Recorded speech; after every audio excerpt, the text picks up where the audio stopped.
L'actualité en province est également marquée par la décision de l'AFEC Butembo-Lubero suspendant les activités de l'importation et l'exportation à partir du poste frontalier de Kassindi. La société civile de Butembo redoute une autoflagellation de la population. Les vice-présidents des forces vives de Butembo invitent la Fédération des entreprises du Congo Butembo-Lubero à mettre en place des mécanismes adéquats afin de ne pas accentuer la souffrance de la population. On l'écoute.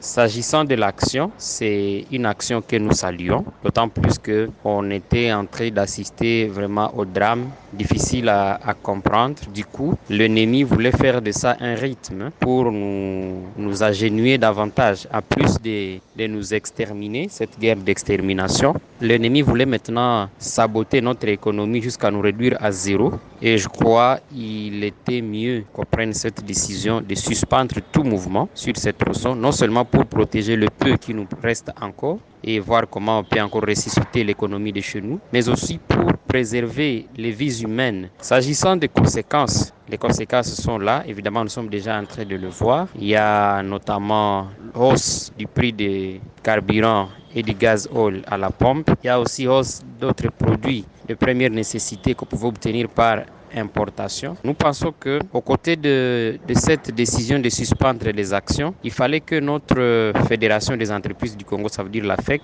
puisse aussi mettre à place des mécanismes pouvant éviter l'autoflagellation. Ça veut dire donc ne pas faire souffrir cette population qui, du reste, se joint aux actions de la FEC en ne haussant pas beaucoup le prix du carburant et des autres produits de première nécessité, parce que nous ne devons pas laisser cette population souffrir, d'autant plus qu'elle a souffert aussi davantage au même titre que tous les opérateurs économiques.